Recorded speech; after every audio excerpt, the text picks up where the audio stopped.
Hello, ladies, gentlemen, everyone in between and beyond. My name is Taylor, and welcome back to the OverAchievers Podcast, episode 22, the not-so-final fantasy.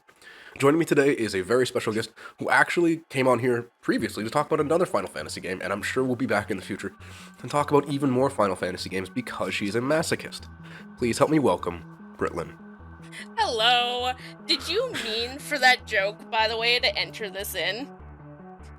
Wait, which joke? Not so final.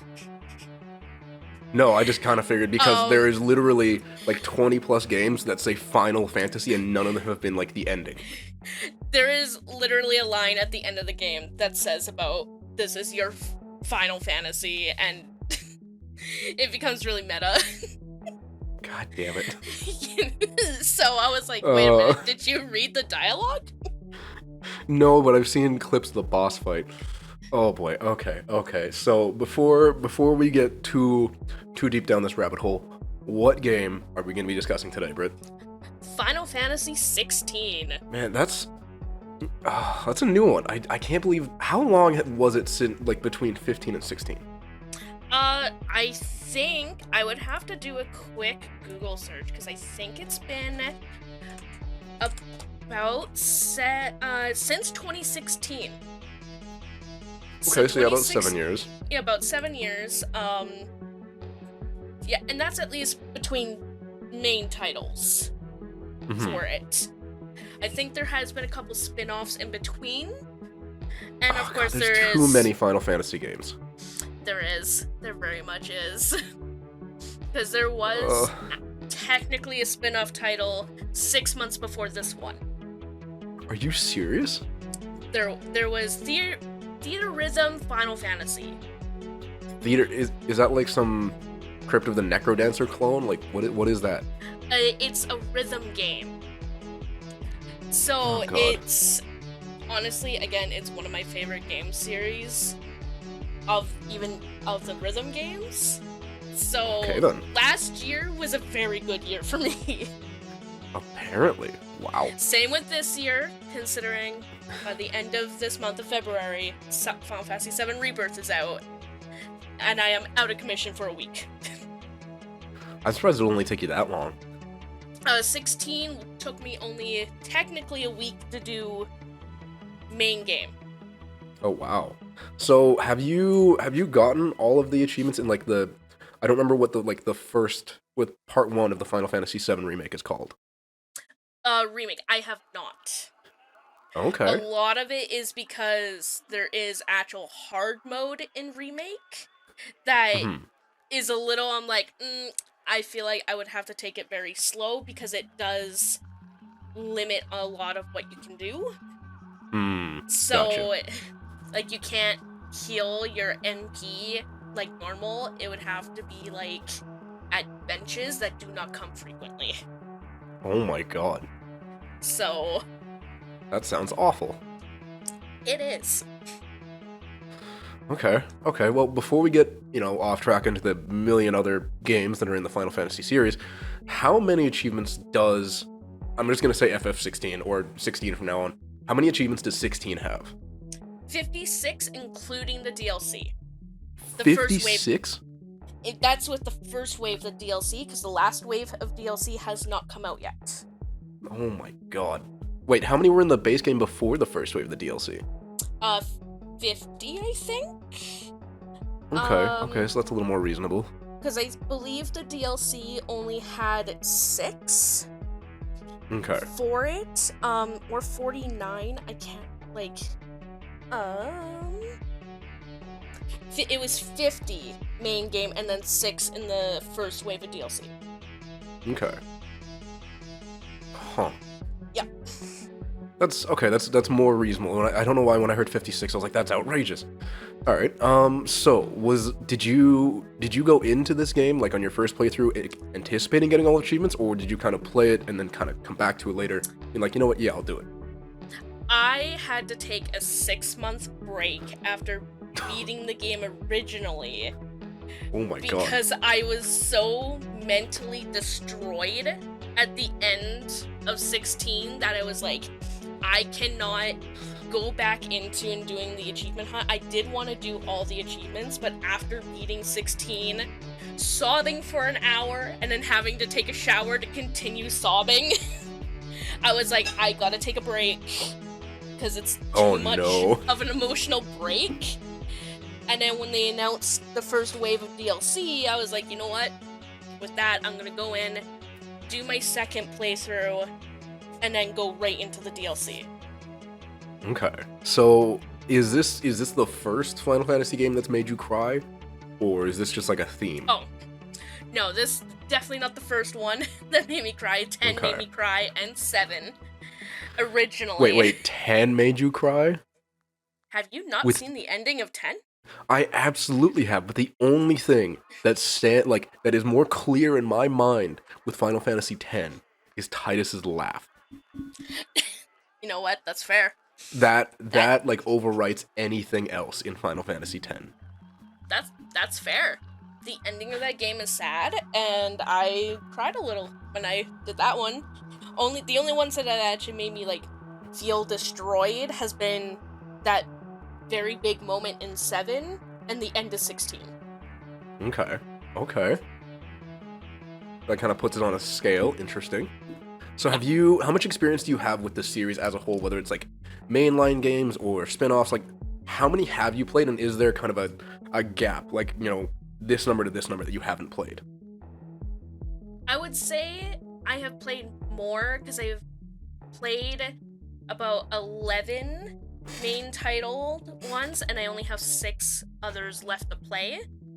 Oh, wow. I was originally gonna base it going play a newer game, then play an old game, and go back and forth, so I didn't get so burnt out. Mm-hmm. But I kind of screwed myself a bit, so I have to play a series of old games, and then finally go to the last newer game I haven't played yet.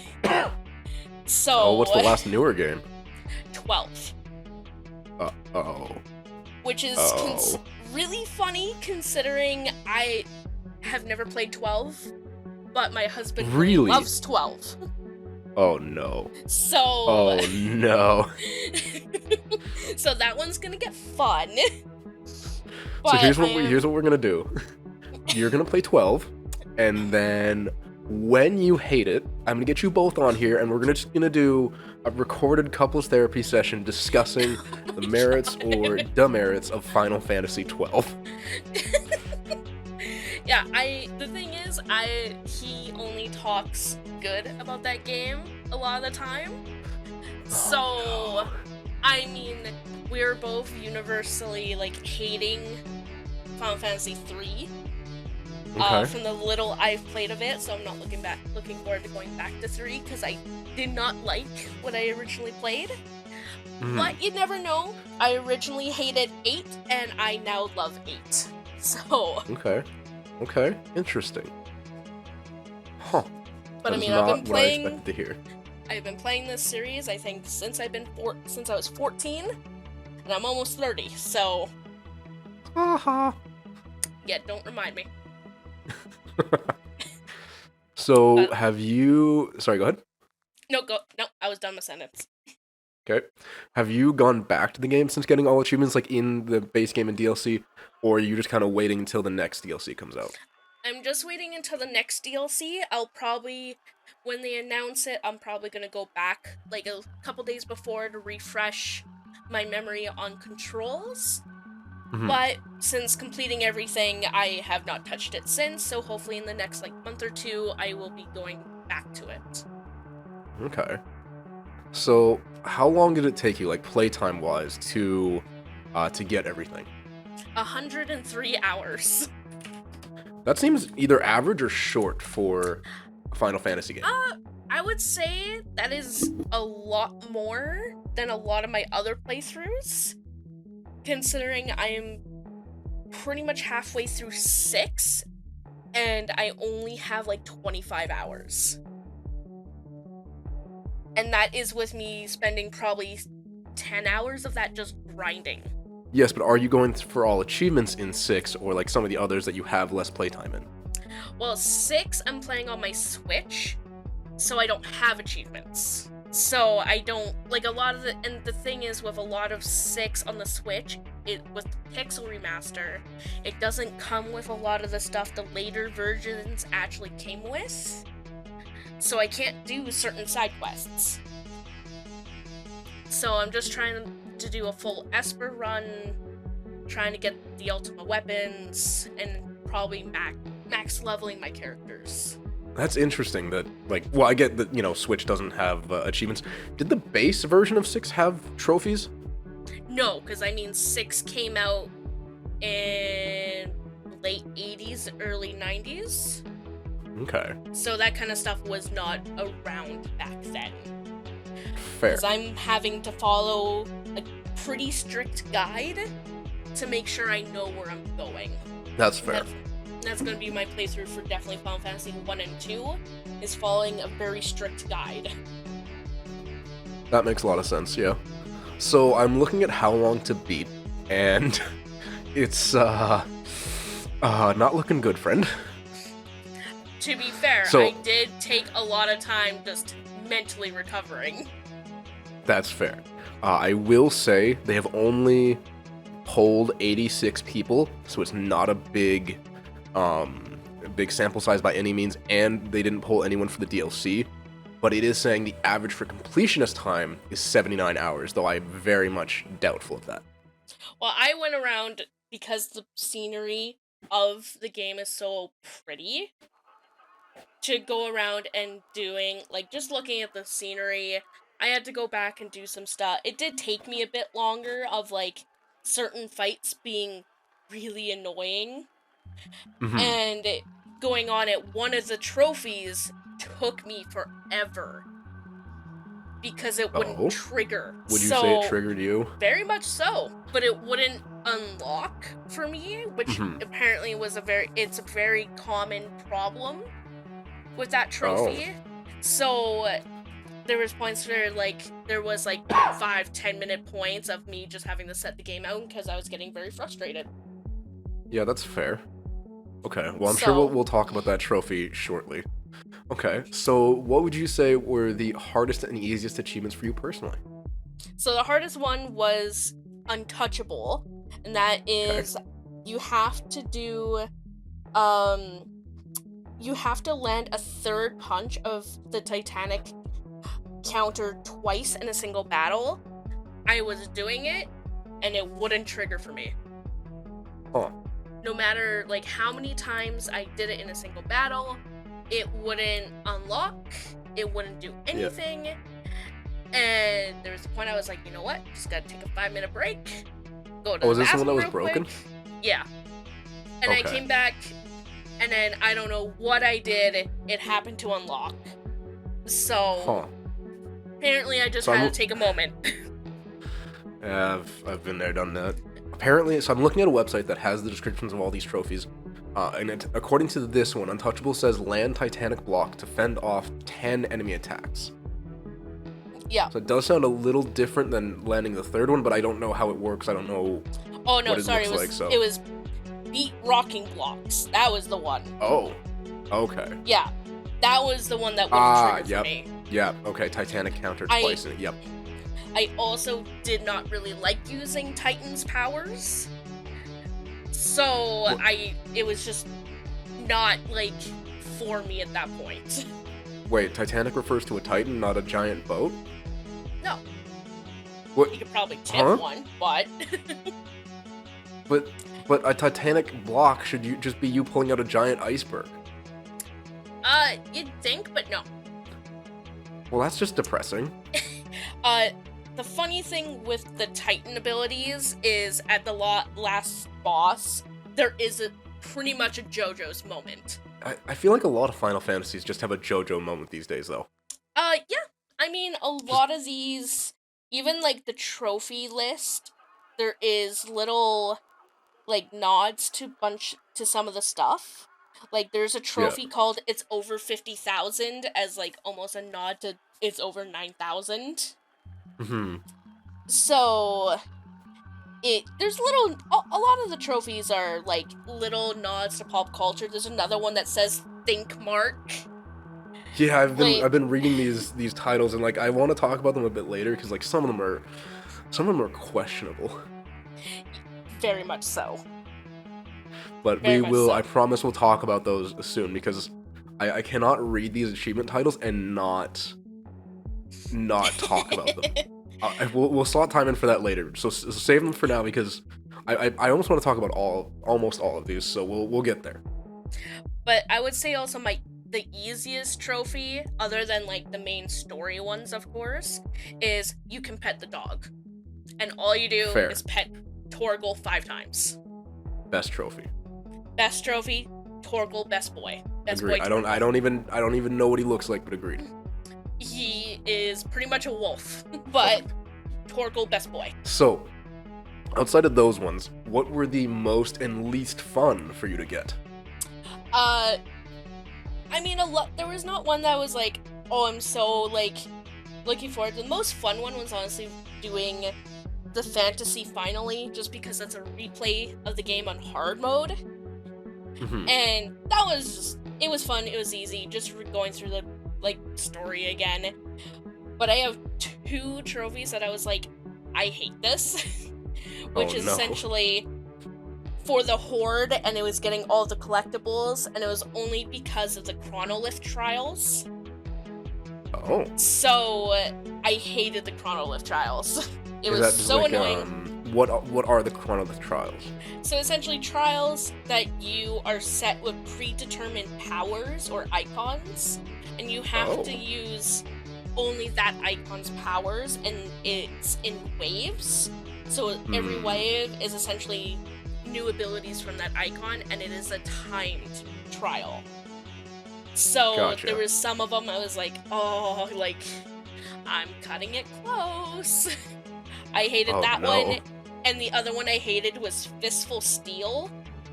And it was just doing 3 steel counters in one battle with Odin's powers, and I did not like that one. I am not someone who counters. You must love Sekiro then. Haven't played it yet. You will die.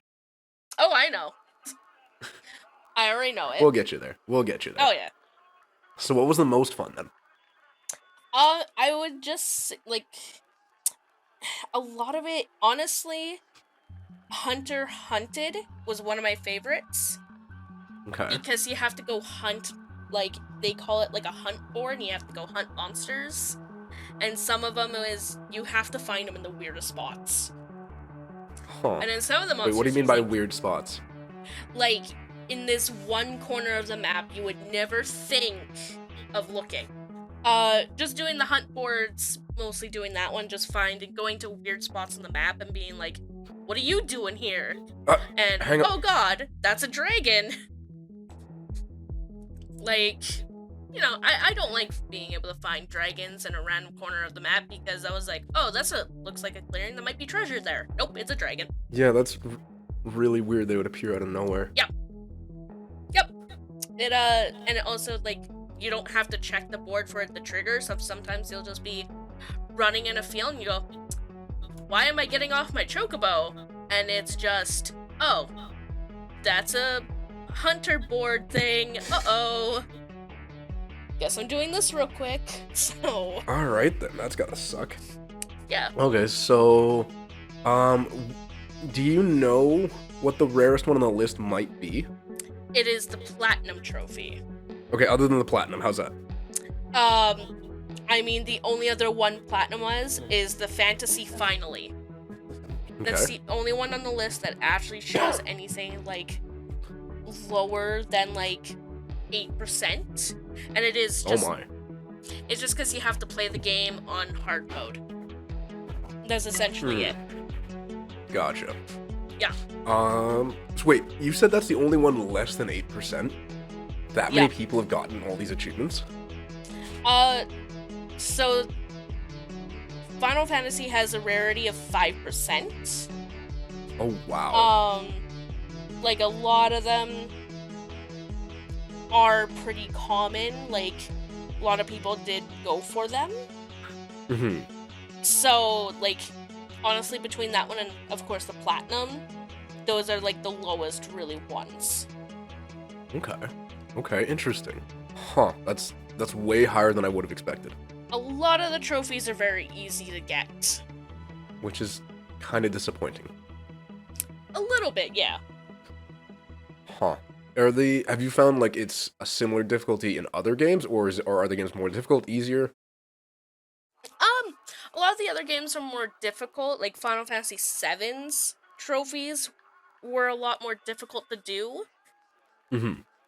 But I would say also because with 7 having a lot more, like, minigame styles, you have been doing a lot more, and, like, their hard mode is actually a hard mode, where 16 is a lot of just, like, hey, do these certain moves, do these certain combos, go to this place, do this, like, do the hunt board, do all the collectibles. This one is definitely the easier one. Okay. Huh. So, what was the most memorable achievement for you, and kind of what made it leave such an impression? So I have 2. One from base game, one from DLC. Huh. So okay. The one from base game is Falling Star. That's the last story mission one. That's just leading up to the end of it. That just because of how the end of the game played out, it's just super memorable to me of how that whole thing played out. How like the decisions they made to like Clive go the way he did. And then the one for the DLC is called OMG. Okay. And it's Defeat Omega Weapon. And God. That fight is stressful. Huh. I did that fight when Mike was asleep, and I have never felt so scared in my life, but not being allowed to make a sound. So I had to do slight panicking sounds, but under my breath, and then go, oh god, I gotta take a break. And just walk away for a moment. Those are the 2 most memorable for me, because one of like feeling I beat this game, and the other one going, I feel like I just did a really stressful raid in Final Fantasy XIV. Yikes. Yeah. Okay, that's fair. Both of those seem very memorable. Yeah. Okay. So, is there an achievement, you would want to remove from the game? It is just called Eureka. It seems like a very pointless achievement. It is, you just have to spend gil at, like, the bar at the hub. It seems very out of place for it, because it doesn't it's also not anything that helps you battle-wise. Yeah. You just have to spend money at this place. It just seems very just out of place. Oh, and they didn't just call it alcoholic? No. I don't even know why they came up with the name for it, but I just did not like it. Fair enough. Okay. Yeah. So, is there like an action or way of playing that you think there should be an official achievement for that, there isn't right now?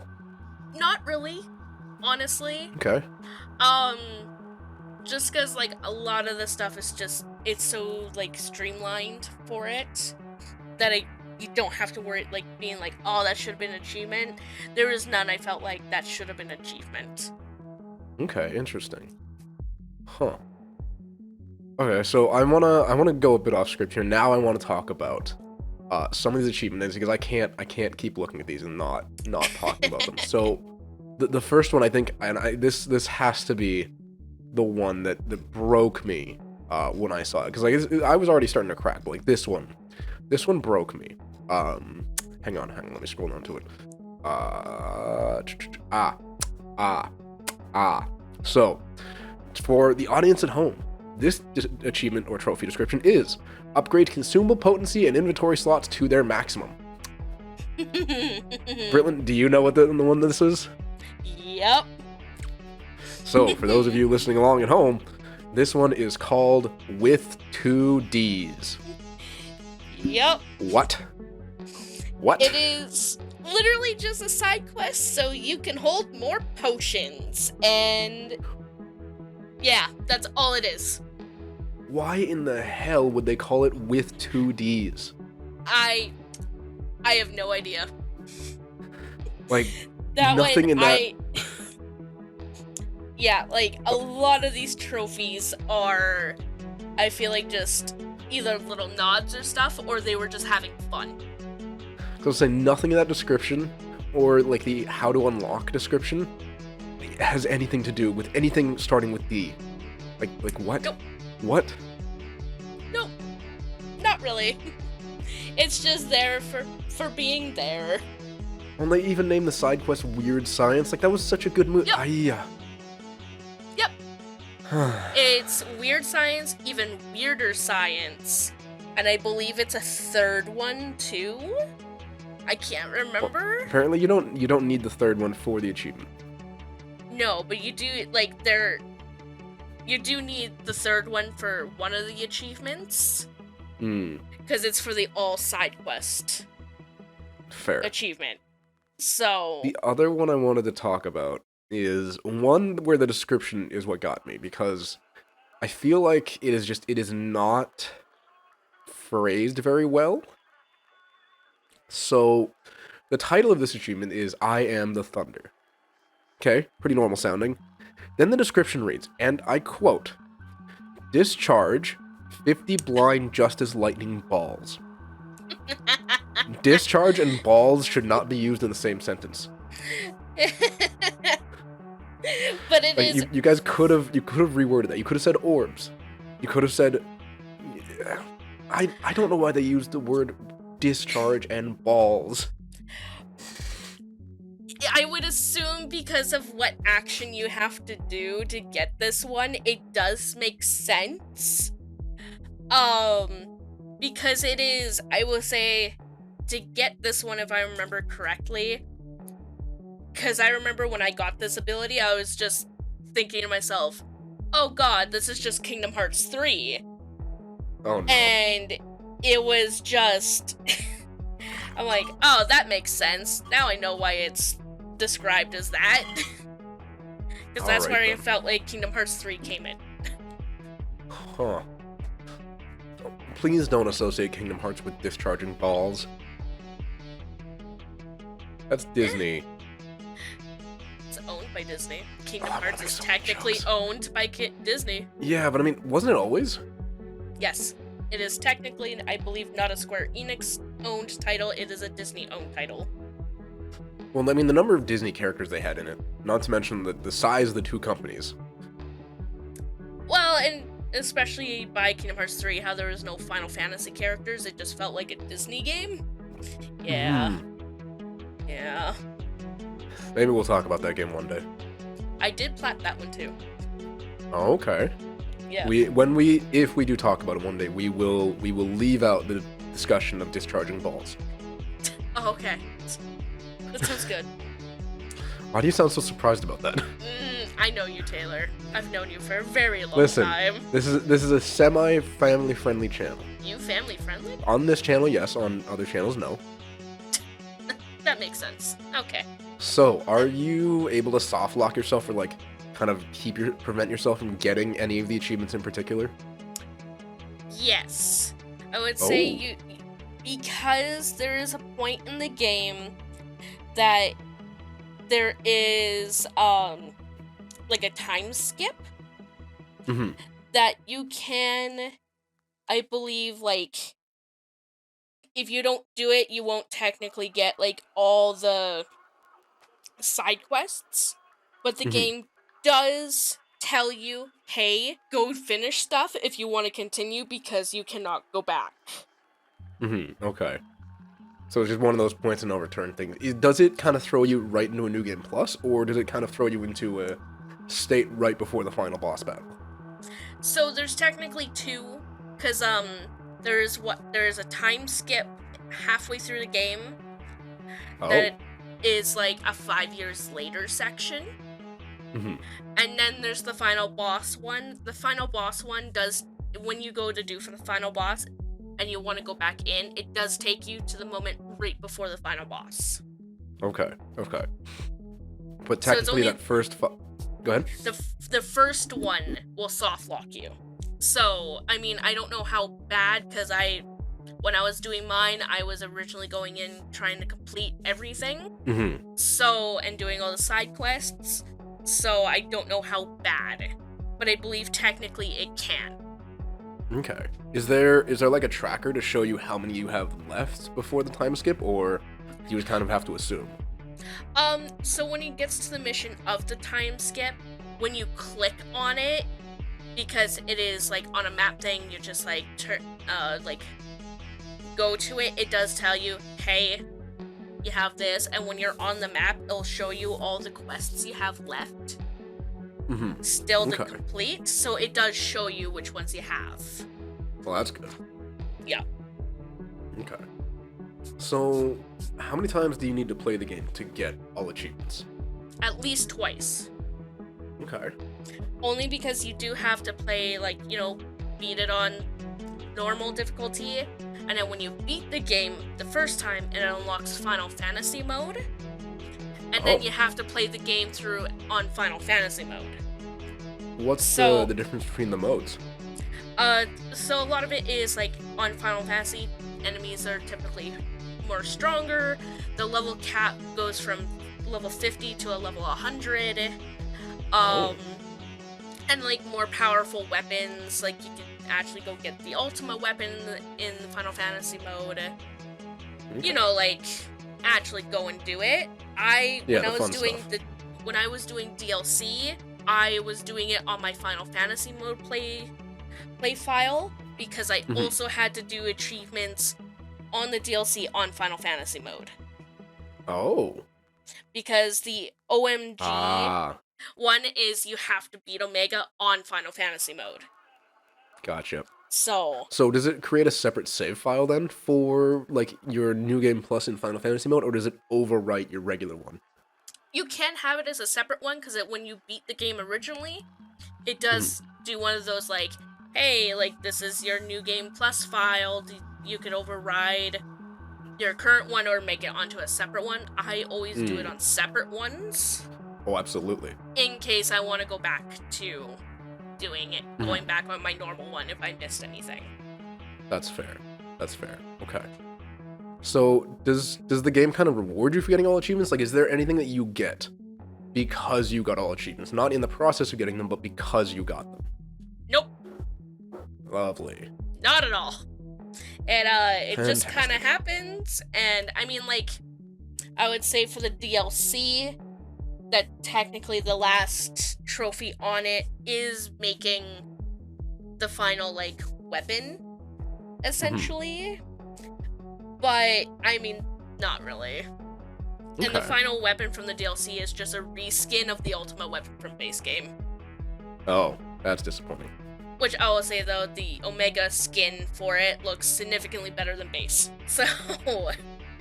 Would you say it's based? Yes. Absolutely. I hate myself. So, do the achievements themselves feel rewarding? When you accomplish one, do you kind of you're yeah, I did it, or is it kind of meh? Some of them it was oh my god, I finally did it. Doing the OMG one, I was oh, oh no. I definitely had moments of I did that, I'm so happy I did that, but then some of them spending the money at the pub and the hub, I was I don't see the point to this one. So it's hit and miss on some of them. Interesting. Okay. So does it feel like the devs cared about the achievements? I would say yes.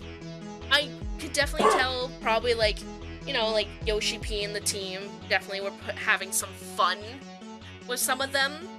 I would say the biggest, for me the biggest part of the game was honestly the music. So I feel they definitely tied some of the music in for the trophies for me. That made me feel more attached to it. Interesting. So I feel they cared. So. I think the names, if anything, kind of shows that they cared. Yeah.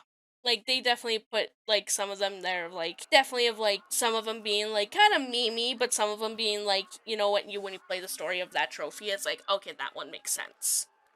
Mm-hmm. or that one's sweet kind of thing. So Do some of the achievements, do any of the achievements require you to get like 100%, like doing all the side quests, getting all the optional stuff, everything like that? not really. Okay. I mean, like some, yeah, I would say not really. Hmm. I would say like there's two of them that kind of go hand in. It's one of the ones I'm like, hey, max out a single icon's abilities, but then it's like right underneath, it's like doing all of them. So at that point, just like kind of do all of them. Mm-hmm. So, but I mean, a lot of people when they're playing 16, they have their like load out of what icons they're using. Okay. So like, I have mine. I'm very strict with mine. So I might change it up with the DLC coming out, but who knows? Okay. Interesting. Yeah, that'll be interesting to see. Do the achievements feel unique in like the Final Fantasy genre? I'm not overly too sure because normally I don't go for something like this. So Okay. I don't look at all of the games that come with it. Mm-hmm. So like it does seem pretty much on par to something, especially as big as a genre shift 16 is. Yeah. It seems like it would be on par to like a normal one. Okay. Because like Interesting. this game is a full like action RPG where even like 7 has like you can go like not as full action RPG. So because there was definitely points in 16 I also felt like I was playing a Devil May Cry game. I'd be so curious to see if it does hold up, at least say compared to the remake of 7, just because like obviously, or even if how it compares to like 15, because obviously we can't compare it to 14, and 15 and 7 are just the two closest ones we would have to this. But I'd be curious to see just how they compare. I would say, because if I remember of 15, I did do all the trophies for base game of 15, but not, I believe, some of the DLC. Just because some of it was just like, I am not going through some of that hassle, but it was also, I was very disappointed with 15. Mm-hmm. In the general, like, of how it went. Okay. So, I would say, because some of 15's, I would say, was kind of, like, pretty on it. Yeah. Okay. But even, I would also say, like, a lot of 16's is very on par to Crisis Core that came out recently. Yeah. Because, like, Final Fantasy VII Crisis Core also came out pretty recently, I believe. Okay, I have no idea. The end of 2022, that's right. Oh, wow. It's been pretty much 2 years of a lot of Final Fantasy. Apparently. So, yeah. Okay. So did you use any guides for 16, or did you kind of just figure it out on your own? I figured a lot of it out on my own. Some of them, like, for the one trophy that wouldn't unlock for me, I had to use a guide just to be like, okay, what am I doing wrong? Mm-hmm. Because, I mean, I was even having Mike come and be like, hey, I can't do this. Can you do it? Like, and it wouldn't even work for him. So he was like, yeah, I don't know. Gotcha. Like, there was just some cases of me being like, where is this? Why is it not working? But not a whole lot of it. Gotcha. So would you recommend other people use a guide, or just kind of only use a guide if they get stuck? Only use a guide if you get stuck, because the game does pretty much tell you where a lot of this stuff is. Like, even using the hunt board, it doesn't tell you exactly where it is, but it'll give you the general area of it. So like for a lot of it, I was like, when I went at the hunt board to look at some of the hunts I had, I would write down all the locations and then just kind of roam around until it triggered like a mini cutscene. Okay. And then I went from there. Fair enough. Okay. So is there a particular guide you'd recommend, or just kind of Just I'll link it in the description down below if there is one. Otherwise, I'll just look for a quick one to throw in there. I know it's controversial. I normally use IGN guides. Really? Wait, is it that controversial? Yeah, it is. Oh, I did not know that. I mean, I also switch between them or just going on game facts, depending on it. I mean, if it was like a Persona game, I always have a game facts on to double check like my max runs, but I either use IGN or if it's super bad, I use actually game facts' form board. Oh, okay. Just to see what other people say, because sometimes someone will have one experience, but the game is not always the same experience for everybody. So. Okay, interesting. Huh. I didn't realize IGN was so controversial. It is. I knew their ratings were, but. Yeah, like, I don't really pay attention for everything, for a lot of stuff, but like, even some of their guides, I've had to switch to other ones because they don't add up to what they say, but I still like using them because of how the whole website is laid out. That's the one I'm using for Final Fantasy VI right now. Okay, interesting.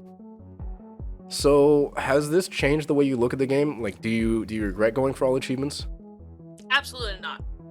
I mean, I am so looking forward to Rising Tides. I have seen some interviews of them saying some of the dev team can't even beat it because of how hard they made it. I am so excited. I cannot wait to go back to this game and be like, I can't wait to get killed so many times. Oh no. Because I think even in my original playthrough of 16, I think I only died maybe 3 or 4 times. Oh wow. And like I was like even on hard mode, it's funny, I had a harder time doing Titan's fight than I did with Bahamut's fight, which shouldn't make sense considering Bahamut is so much stronger. But I was also more into both of the fights are super good, and I just also kind of wanted to drag it out because of how good the music is. Fair. Huh. Okay. So I have one more, arguably the second most important question I'm gonna ask you today. Who is the edgiest, the most like glass cutting, blade running, like emo edgelord character in the Final Fantasy series in terms of main protagonists? Are we talking like all? We're talking mainline games.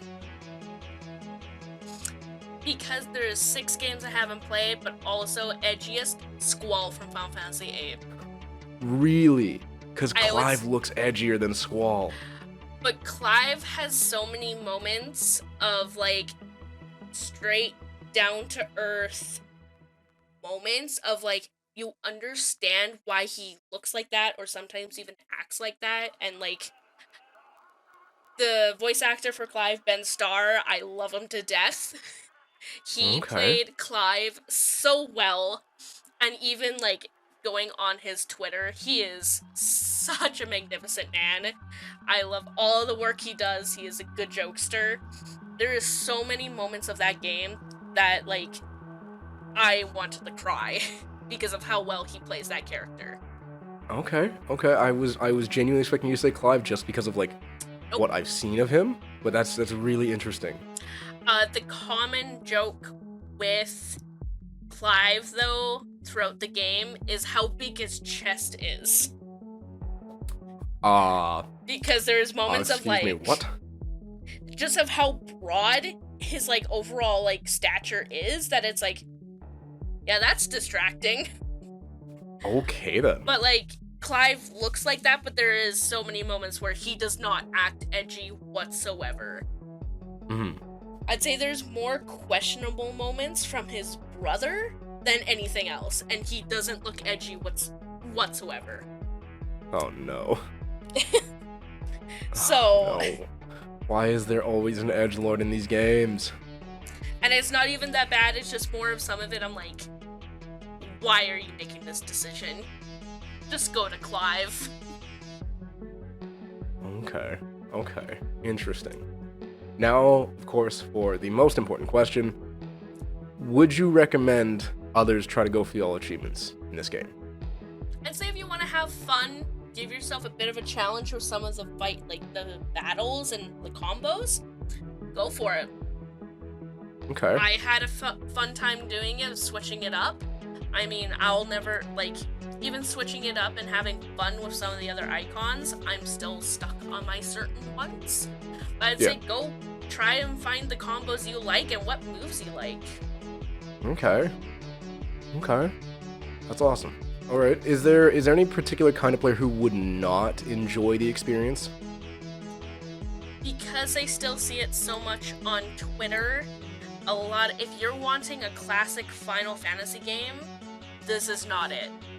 In the terms of gameplay. Story-wise, it is very much in terms almost of story-wise for Final Fantasy. Yeah. But I'm also a firm believer of we don't need to be in turn-based anymore. We need to evolve, and this game is going in the right direction. Okay. So, I mean, and because of this game, I got back into Final Fantasy 14, because it's by the same people. Just go for it, but keep in mind that, the gameplay is not the same, but you'll still have fun. Okay, that's awesome. Well, thank you, ladies, gentlemen, everyone in between and beyond for being here, for watching and or listening. Quick reminder, we are hopefully still on every major podcast platform, if I remember. I've been having some issues lately with my upload platform, and I've also been very busy with work and other personal matters, so I have not been paying as much attention to it.